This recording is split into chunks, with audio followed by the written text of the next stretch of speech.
Nazli, and I just found out that the person who just started off is the dad of one of the students I had in class last semester. So, you know, like, that's the thing, right? Millersville. Are you from Millersville, most of you, or this Lancaster area?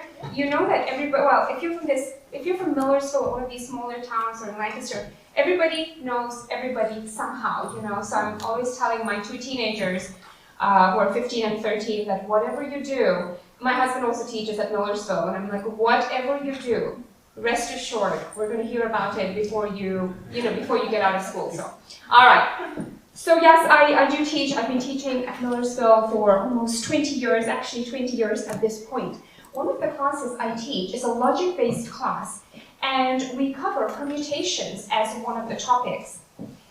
And so I thought it would be a lot of fun to talk about the practical daily applications of permutations in our lives. For example, what are all the many ways in which we will never win the lottery, right? So if you really wanted to know all the different ways you will never win the lottery, this is what we will talk about.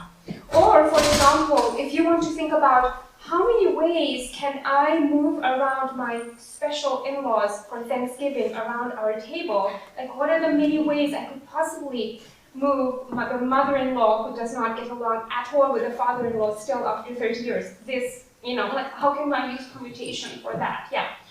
Or, you know, how many ways can we order from this menu? You know, things like that, everyday applications. And so I put together something, you know, because it's, you know, it's something that I'm interested in. I put together something, a presentation, and then I invited two of my students who took this class last semester with me. Not only because they earned high A's, that's not the only reason, but for another reason, because I recognized something in them that you are about to see right now. So I suggested, hey, do you want to do this? And they were like, all in, absolutely, let's do it. And then they completely took over, owned the show, and made this presentation into what it is about to be. So really, it is not only a professional pleasure, but also a personal pleasure for me to introduce my students and my presenters, my co-presenters, Ashton, Kunkle, and Neily, Landman. I am so proud.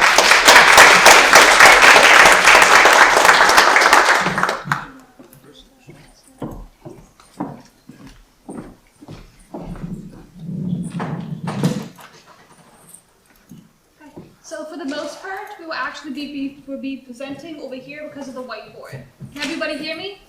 Yes. Okay. So permutations are actually the number of ways a set of things can be ordered. So like mentioned by Dr. Hardy, the number of ways you can choose one beverage and one meal from a restaurant, the number of ways you can move people in a row. So we will have 5 different examples for this. We have a seating arrangement, a menu arrangement, a lottery, a license plate, and then a photo shoot arrangement. So our first example, basically, have you ever wondered how many possible ways you can choose items from a menu? So we're given 2 appetizers, 3 main courses, and 4 beverages to choose from. So can I ask for any volunteers? Anybody want to give me a couple? Let's start with an appetizer. Anybody have a favorite appetizer? What should we order? Guacamole. Sticks. Mozzarella sticks, guacamole. Awesome too. I get mozzarella sticks from students all the time. Okay. Okay. Oh, I love it. Wow. Main course. Anybody's favorite main course? Hamburger. Yeah. That's a person after my own heart. Hamburgers. Tube steak. Tube steak. Hot dog. I feel like you guys are students at heart, like computer science students at heart. And then you will need 4 different beverages. Milk. Oh, and you need What was the third one? hot dog. Hot dog. No, that tube steak is hot dog. It's It's spaghetti. Penny. Okay, so for the drinks we have milk, Iced tea. iced tea, coffee. coffee, Beer. beer. Okay. I guess this is the audience. Normally I'm like, you know what, I'm not going to get fired just to do this example with you, so normally I can't use that, but I feel Iced tea, beer, And coffee. coffee. All right, this is our restaurant. Where's So, Okay. So before we throw a bunch of definitions at you for permutations and formulas, I'd like to demonstrate that this is already something you know how to do. So for the first example, we want to know how many ways you can choose one main course and one beverage. So we know that we have 3 different main courses. So 1, 2, are my circles big enough? Do they need to be bigger? Okay. So we know that we have 3 different options, and then there are 4 different drinks. So somebody could choose the hamburgers and then also choose milk, iced tea, beer, or coffee. And that will continue on for each of the main courses. And just to figure out how many options you have, you count them. 1, 2, 3, 4, 5, 6, 7, 8, 9, 10, 11, 12. So now you know there are 12 different options. Somebody could choose one main course and one beverage. so this is applied using the multiplication principle. Multiplication principle is basically when we multiply the total number of possible options for each position when they must be together. So the best way to remember this is to think the word and. In this situation, we're choosing main courses and beverages. For other examples, we have main courses and appetizers.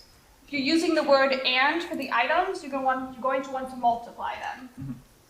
So we have, what do we got? We have 3 main courses and 4 beverages to choose from. And as you can see, according to the Neily's diagram, that also just equals 12. 12 options just from main courses and beverages. Okay. There we go. Okay. And now that we showed you how to do that principle, we're going to try it again, but this time with one main course, one appetizer, and one beverage. Are you doing optional beverage first? Not yet. Just I got I see. Okay. Okay. So we know we have 1, 2, 3 main courses and 1, 2 appetizers. We used and, so we're going to multiply. And we have 4 beverages. I'm too short. 2, 3, 4. So we do 2 times 3 times 4. If I'm correct, that should be 24. So there are 24 possible combinations of choosing one of each section item for this menu. So it's like, we're doing optional now. Yes, I did. Okay, here we go. Okay. So yeah, slight variation here. Now we're given the option of an optional beverage, so you can have a choice where you do not pick a beverage. So again, we just have 2 appetizers, really simple here, 3 main courses, and now instead of 4 options, we can have a 5th option here where we have no drink, so that would just be 5, and that equates to 30. Simple as that. And so this is just using 2 appetizers and 3 main courses and 4 beverages. Imagine an actual menu and how many possible ways everyone could choose a different meal. Are you, so who's doing, okay, so I need to be seated. oh, excellent. Okay, have you ever sat down with your family and friends and really thought about how many different ways you could be seated in that row or in that circular table? So this can actually be solved using permutations. And once again, this isn't as scary as it looks to solve. You know you have 3 seats. No, it's easier to do the job. Okay, so you know you have 3 seats and you need to fit 3 different people in those seats. So for the first seat, let's say you have Alex, Luke, and Kayla. For the first seat, any of them could sit there. So you have 3 possible options. Let's say Alex sat there. That leaves for the second seat, you have Luke and Kayla. So that is 2 possible options. Let's say Luke sat there. That means for the last seat, only person left is Kayla. So you have 1 option left. And now you know that you have 3 for the first, and 2 for the second, and 1 for the third. So using the multiplication principle, you'd multiply that, and you know that there are 6 possible ways you can organize 3 people in a row. As some of you may notice, this is a math concept called a factorial, which in permutations, a factorial is just used to show how many ways you can order objects in a row, like you did here. So the factorial of 3 is 3 times 2 times 1. It's all the way down. So I'll introduce this formula, which is the permutation of n, where n is basically how many options we have to choose from. So in this case, we do the permutate, in the formula for the permutation of n is n factorial. In this case, we have 3 factorial, which is just 3 times 2 times 1, 6.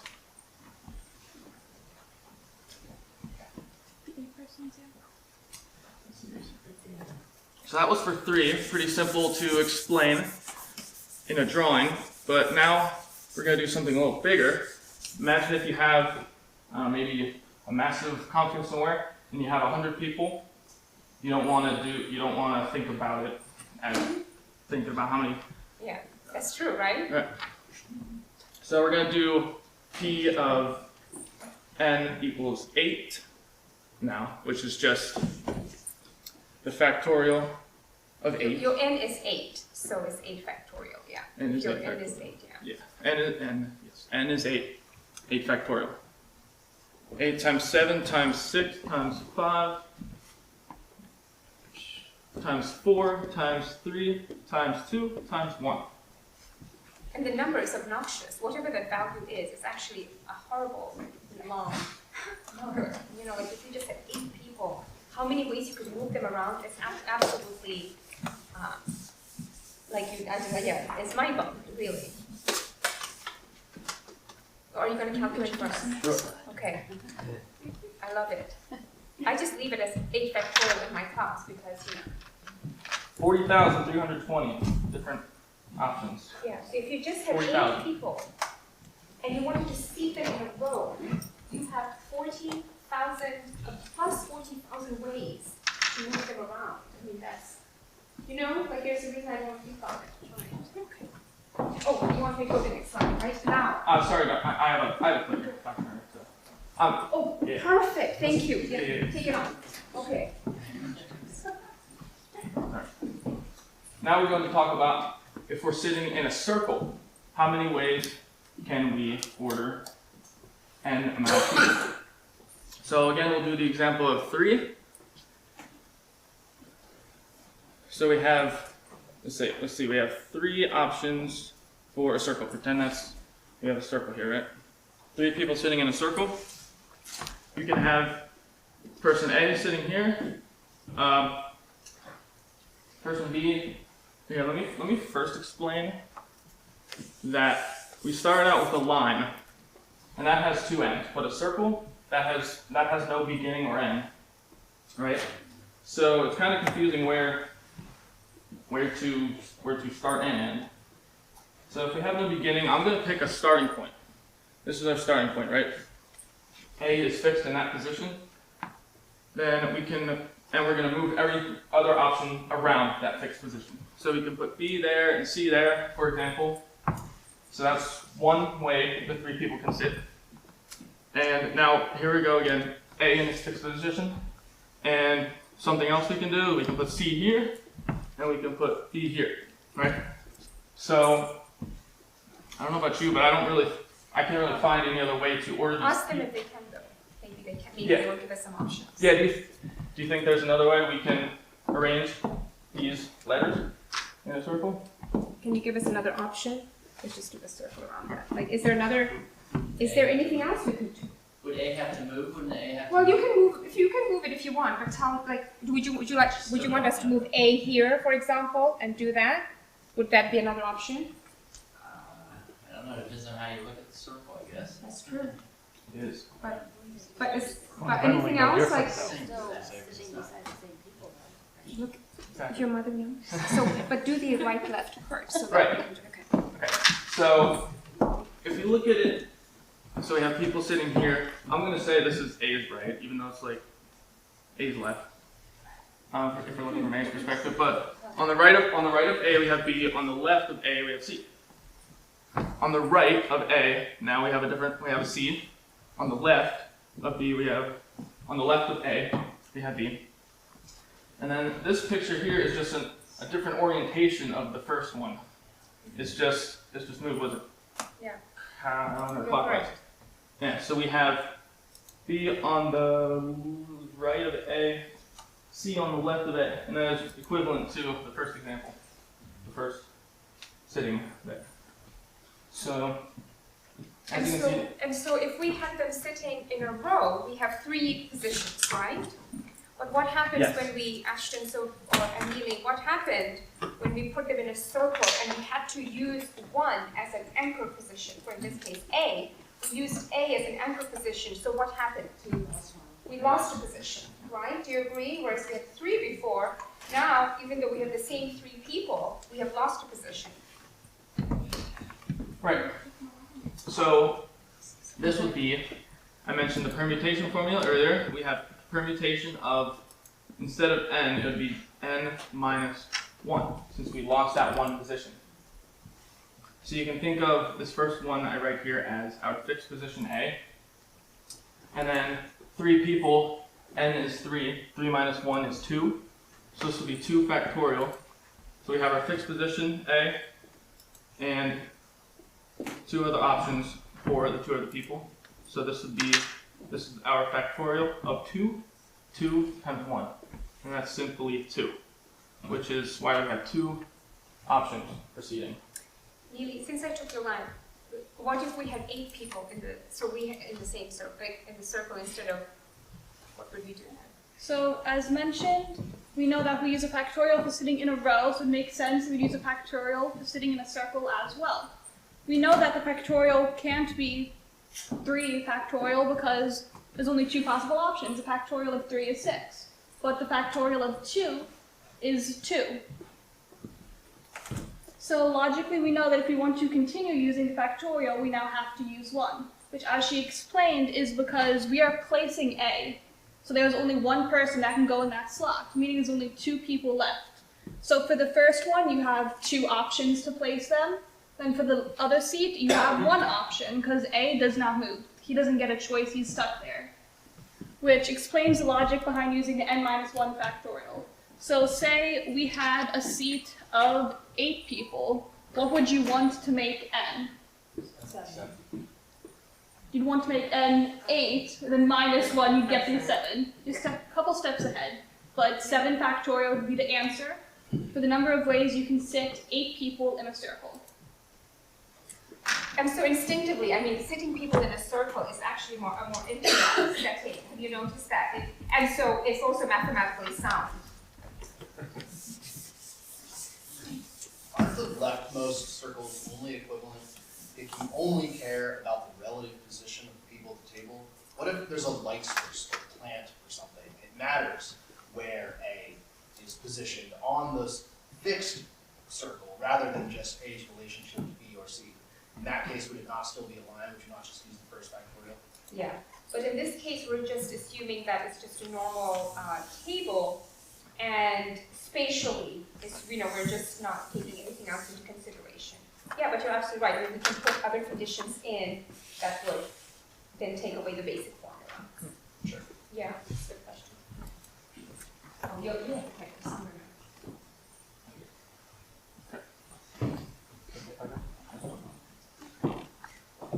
For this next example, we're talking about license plates, and specifically PA. That's what a PA license plate looks like, if you're boring.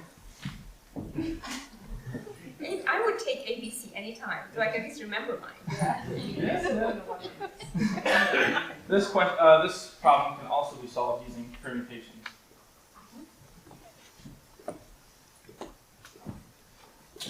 So for a PA license plate, we have 3 different positions for letters, A through Z, and we have 4 positions for numbers.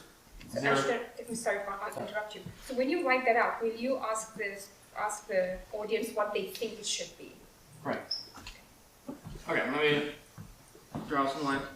We have 3 options, like I said, for letters, 4 options for numbers. So how many for the first space? How many possible options do we have for that first space? 26. Yes, 26. Do they let you use O? L? O. A lot of times, Let's assume that's actually a very good question. Let's assume in this case they do. Oh, Yeah. the letter O? Yeah. Is it? Just so that they're confused with the number, I guess. Sure, yeah, related vowel or something. And then you just use the word and then just so that. So 26 for the first space, and 26 for the second space, and 26 for the third space. Do you guys agree? Yes. How many options do we have for the first slot of the numbers? 10. 0 through 9. 10. So all numbers here, 10 and 10 and 10 and 10. So we can apply the multiplication principle to this, as we did in the cafe example, but instead of menu items, we're just working with letters and numbers. So 26 times 26 times 26 is 26 to the power of 3. And this is all together, and. So, and we have 10 to the power of 4 options for numbers. So that is another pretty big number. Yeah, that's how many license plates you could have in Pennsylvania. Normal license plates. I also have vanity ones. Right. Mhm. Yeah, please. If no number at all, because some people don't fill all the spaces, why isn't it 11 as an option for the numbers? Oh, as in having, Like 0 through 9 or nothing at all, or like no. right, Like not use, have a blank space for the. right, yeah, no, an option for no numbers, yeah. Yeah, I mean, we could take anything into consideration. Yeah, I think we're just, But if there is, okay, so that's. No, I'm just saying, you're assuming that someone's doing like 7, they're Yeah, well, filling this it. is normal. This is like a normal one. Oh, but like, okay, so no vanity plates. Yeah, we're Okay. not taking vanity plates into consideration, like just given no other conditions. But then we have a slight, like, yeah, like what if? But if, I'm just saying, like, if you did, would you just add one more of the 27? and No, I 11? think you'd have to add some other options because vanity plates, it also like some might just have, let's say the word vague. Somebody might have another word that has 5 letters. So I think vanity plates are really, It's not alpha. It's not. numeric, it's not 3 alpha and then. yeah, and there's so numeric. many variations, so we're not really taking that into consideration. We're just saying normal. Got It gets really weird because you can't use certain rude words like Right. titties. it. All right, you don't even have every possible. Yeah. 27. And in fact, Okay. I'm glad that you mentioned that because that's the variation we'd like to incorporate within this example. Thank you. Okay. So for the next example, we are going under the assumption that we are no longer allowed repetition. If you use an A in the first slot, you can no longer use an A in the next 2. Same for if you use a 9 in one of your number spots, you can no longer use a 9 in the rest. So under this assumption, it's the same principle, just slightly different restrictions. For your first spot, how many letters are available? 26. And now for your second, how many are available? 25. Correct, because you just lost a spot. And for the third? Okay, and now we are moving on to the numbers. How many numbers available for the first spot? And the next? And the next? And the last. Okay, and now using multiplication principle, because we know it's this slot and this slot, you can multiply all of them together, and your number is 26 times 25 times 24 times 10 times 9 times 8 times 7.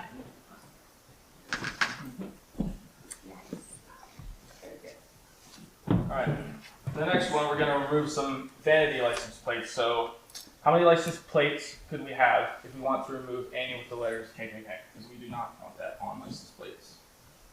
So, but we're still keeping, like, it's still the normal with the 3 letters, 4 numbers, but from that normal, we want to take away any option that has KKK for the first 3. So that's what they will come from. So as I wrote before, we have our total number of possible combinations for license plates. I'll write it simpler, right? 26 cubed to the 3rd and 10 to the 4th. That's all possible combinations. Now, to remove KKK, we have a fixed. Well, ask them what they think it should be. Right. -1. I think it should be in 26 cubed minus 1, then in parentheses times 10 to the 4th. That's a good answer. What's another answer? Does someone have something else? 10 to the 4th. So you're saying 10 to the 4th, okay? We have 10 to the 4th as an answer. Okay. That's another possible answer. So Ashton, I'm just going to say, so what if, so let's put this in there. And then go ahead and ask the question, like, how many ways can you have the first K and the second K? Alright. So those are good answers. One of them is actually the correct answer. What's the question? The question is, how many license plates can we have if we want to remove any with the letters KKK in the alphabet slot? So we have we have K in the first slot, K in the second slot, K in the third slot, and no other options for letters. And we still have our original 10 here, 10 numbers here, 0 to 9, 10 numbers here, 10 numbers here, and 10 numbers here. So that is how many license plates. Can I write ones here? Well, I think, let's just say, so how many ways can you have K in the first slot? How many ways? 3. No, in the first slot, in how many ways can you have K? 1, right? And then, how many ways can you have this in the slot? 1.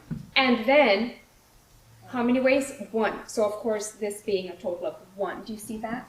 Okay, so in other words, or just more simply, how many ways can you have KKK? Really, there's just one way, because, okay, so. Good explanation, yes. Thank you. I have 20 years experience, whereas you are like, you two are just winging it. I am so proud. All right, yes. One way to arrange KKK. Now we have our original 10 to the power of 4. So 1 times 1 times 1 times 10 to the power of 4 is 10 to the power of 4. So that's what we don't want. This is what we don't want. And this is all options. So we're going to take all our options and remove 10 to the power of 4 options. And that's, yeah. And of course, you know, there are so many other words or letters that can't be used, that's true. But we just thought we'd just use this straightforward one. But to say that, in fact, imagine, there are actually 10 to the power of 4 ways in which we could have KKK in our license plates. You know, it's not just one way that I would normally have thought of. So, and of course, there are many other things, but this is just something to think about.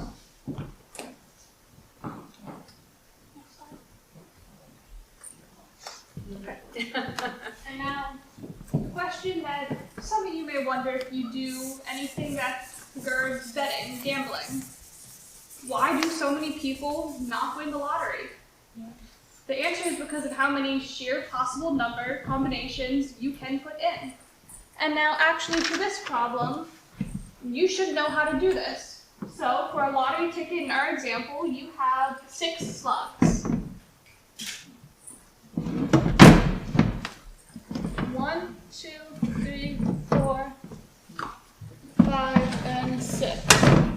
Now we are not allowing any repetitions, and we are using the numbers 1 through 49, which is 49 different combinations. So for the first slot, how many options do you have? 49. And then you have 48, because there's no repetitions. And the next, then, and the last one is, okay. So the answer for the sheer number of combinations you could put in is 49 times 48 times 47 times 46 times 45 times 44. I do not know the number of that, but I'm betting your odds of winning are very low.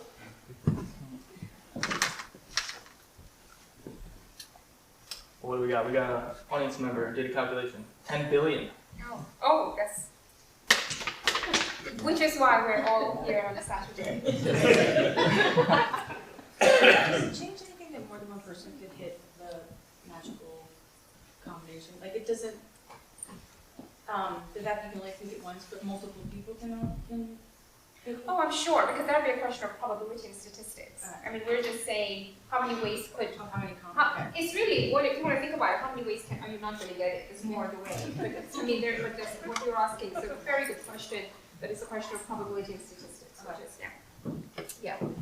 I think whenever there's more than 5 that win it in one day or so, that's when the lottery does an investigation. Oh, that's it. I think it's there's a certain number threshold where I think they start doing an investigation, and if there's no good reason why they chose it, they'll probably toss up those. I mean, it's all that hard. Like you can't even come up with weights. Well, the thing is that I heard about this in my stats class in high school, where there was a point where they did cheat somehow. So They should spend their money on their time on other things. No, I'm joking. We had to look up lottery tickets, the 3 of us, because none of us played. So we had to actually be like, how do they play this? All right, Neily, I know you're doing a big thing next. Okay, now that Neily explained the problem through basically pure logic, just thinking about how many options we have available for each position, I'm going to show you that there's actually a formula as well that we can use to solve this problem. I love it. That formula is, again, another permutation of, now we have 2 variables, n and this variable r. N, again, is, in this case, 49. How many possible options do we have, right, for numbers?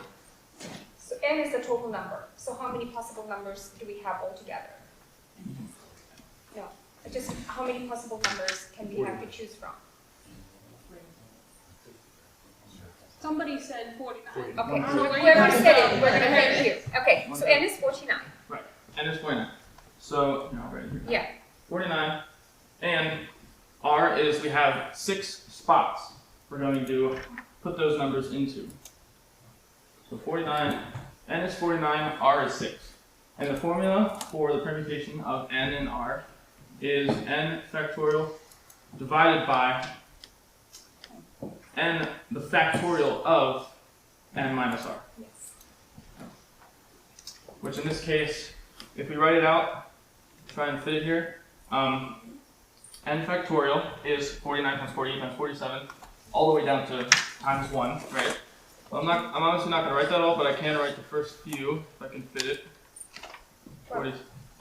You know what? You know what I'm going to do? I'm just going to do one more step. Do you mind? And then I'll have you do this other step. The reason I want to do this is I just want, and I'm just going to use the blue.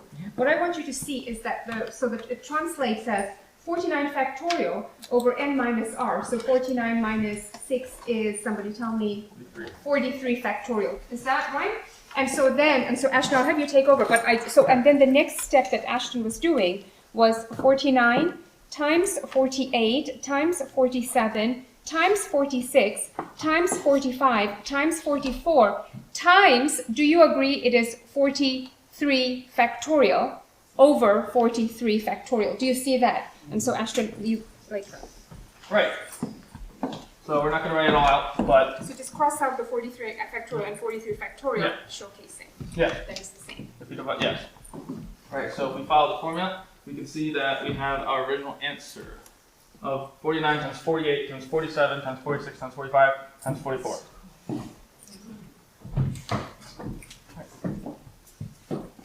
So one of the things that when I taught this class to Ashton and Neily and the other students who were there was, I would say, here's the logic, and by the way, here's the formula. So it's almost like, and the formula, is sound. Your logic is sound because in fact there's a formula to go with it. So that is what they're showcasing here on their understanding of logic. Okay.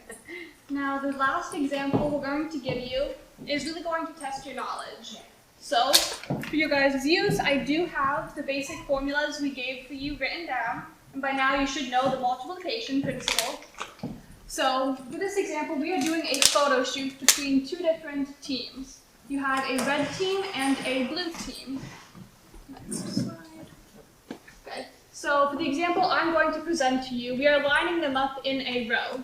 We have 7 red team members and 5 blue team members. You already know how to do this. The trick is just breaking it down into steps.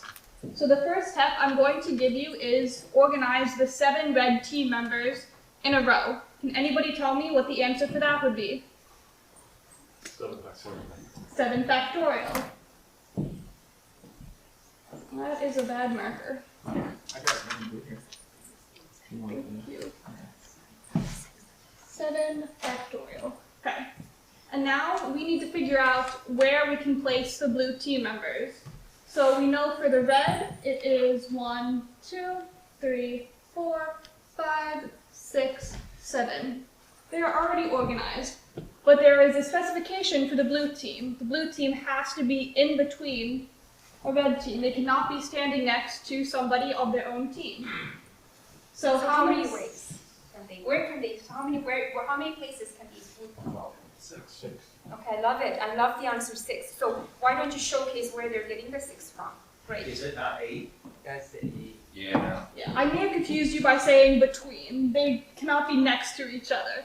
So yes, you would have the 6 between, and then you also have the 2 on the end, which is end caps. Yeah, go ahead. Keep talking. I'm just going to erase this. Okay.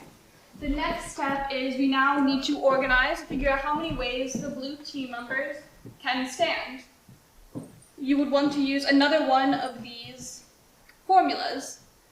Now, you know you have 8 spots with only 5 team members. That should give you a hint that you're using Pn of R. So can anybody tell me what the value of n would be, which is the total possible options? That the blues can stand. Keep going for that marker. 8. And then what would the letter R be, which is the number we're actually using? 5. And as the formula is written down, it is n factorial over the factorial of n minus r, which solving would be 8 factorial over 3 factorial, I believe. Yes. Okay. The final step is just the multiplication principle. You know you have the red team members and the blue team members. So your final answer would simply be multiplying your answer from step 1, 7 factorial, against your answer from step 2, 3 factorial. So that is a number of ways you can organize these in a row without having a blue team member next to another blue team member. And that also is a very, very large number. That the number just of organizing these 12 people, but in that particular specification is quite big. Oh, do you have a little bonus question? Here's a little bonus question, a little more stuff here. Yeah. So, for the next part of the example, we're still talking about 7 red players and 5 blue players, but now they're standing in a circle instead of a line. So if we draw out our circle instead of a line for red players, it's going to look something like this.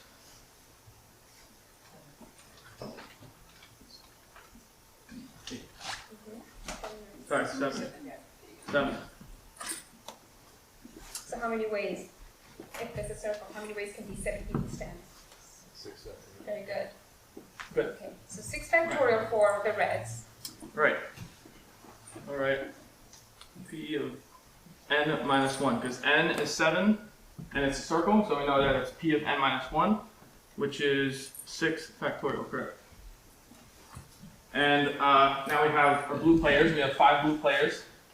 So Now, ask them right. what they think it is. How many places can the 5 blue players sit in between the reds?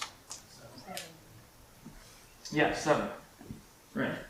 So we have 7 spaces available, and we're given 5 people, and those 5 people have to choose between 7 positions. So this is another P of NR formula. Why All right. why is it not 6, given that it's a circle? This one less than 8, because the line is. Well, but there are 7 positions, right? And we're saying 7. Did you write that in? 7, 1? Sorry. 7, 5. Yeah, go ahead and put. While you're putting the formula, I was going to ask him the question. Why is it 7, 5 as opposed to 6, 5? No, I don't mean 8, 5. Or I mean, because it's a circle, why are we not using another position when I'm doing the second step?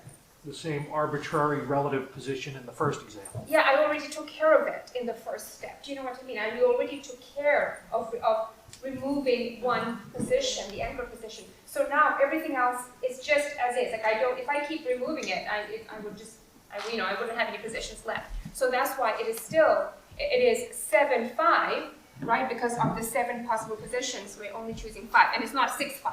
That's why I just want to make sure. All right, we have overtime. Okay, thank you. So and then what would you do to just finish it up? Right.